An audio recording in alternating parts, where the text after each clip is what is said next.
Welcome back to episode 8 of building a 100 inverting coaster, and in this episode we add our 8th inversion. I show off the new station I've started to build, and I apologise for an out and out lie in episode 7. So here are some quick updates for you. I've added in some red barriers since the last episode to stop the guests from wandering around the outskirts of the roller coaster.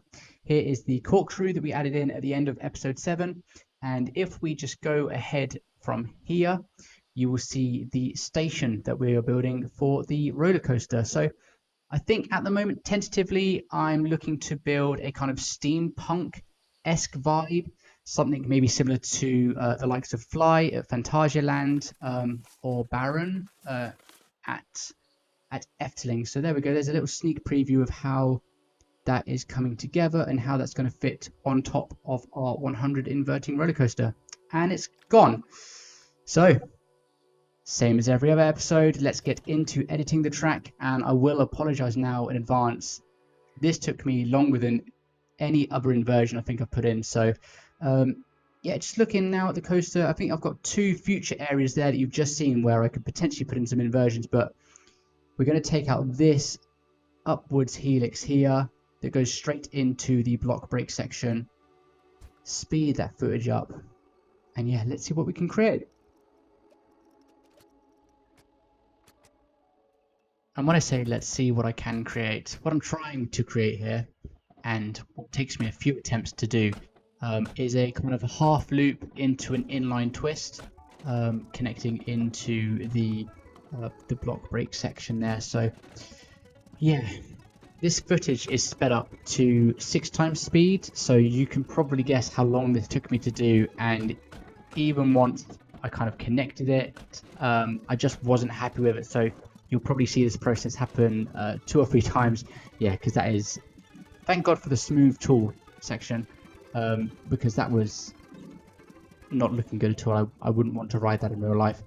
But yeah, so at the intro I said that I had a bit of an apology to make because I did lie to everybody in the last episode. I said that Dragon Khan at Portaventura had 7 inversions. It does not. It has 8 inversions. So yes, Dragon Khan was actually the roller coaster with most inversions in the world for quite a while, until Colossus at Fort Park took its title in 2002. But yeah, there are plenty other. Oh, here we go. Look, let's just see the pacing of this coming through the Cobra roll. It's never good when the piece of track that you've built after the Cobra roll is taller than the Cobra roll itself, because inevitably what's going to happen is the train is going to run out of speed and it's just going to roll backwards, which, to be fair, looks quite fun. But yeah, back to the editing of that.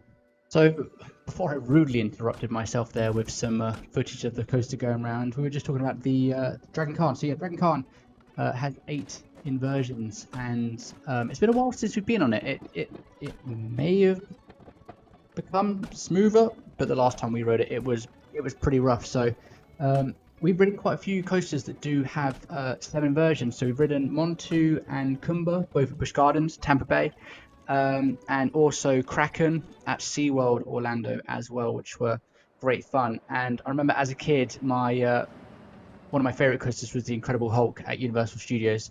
Yeah, we got to ride that together a few years ago, and that was absolutely amazing. So here's some footage. I think that inline twist might just need to go the other way around, so I'll get to editing that here.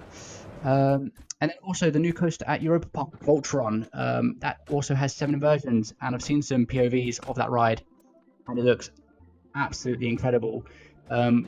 We were there just as the footings for that coaster was going in, so we never got to ride it. But yeah, if you've seen that, it looks incredible.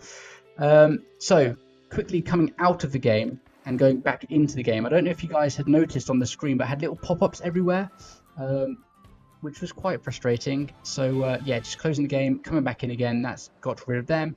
So let's have a little look now. The speed of this coming out of the Cobra roll into a nicer speed into the block section there.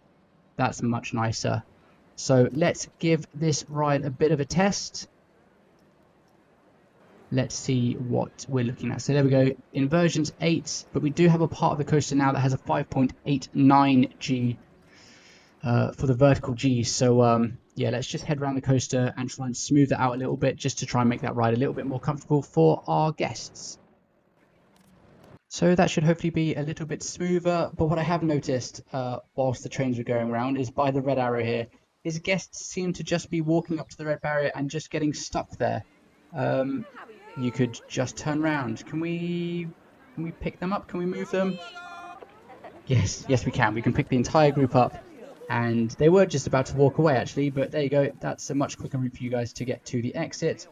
We'll plonk you guys down there. But yeah, I don't really know what's going on with the guests here. They're just kind of, oh no, there you go. You guys are clearly much smarter. Yeah, the notifications on the left hand side are kind of doing my head in a little bit because of the guests. So let's turn all of those notifications off. So hopefully that will stop the pop-ups coming up on the screen, and I don't need to know every 4 seconds that a guest is lost because they've walked into a red barrier.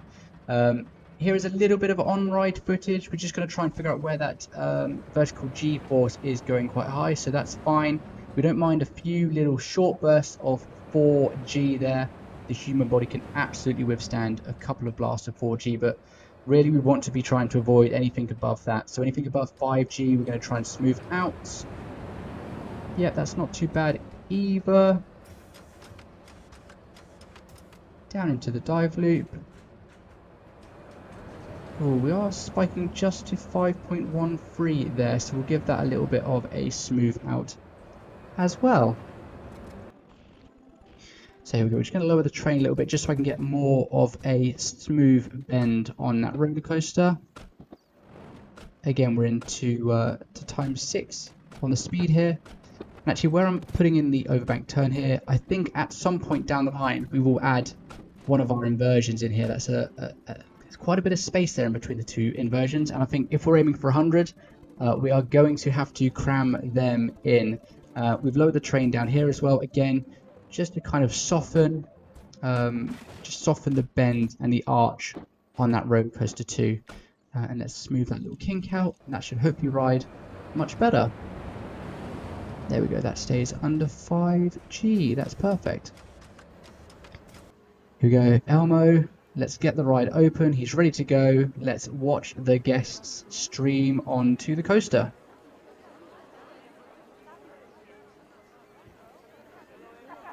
Or not. Why is no one going on the roller coaster? Literally no one is going into the queue line whatsoever.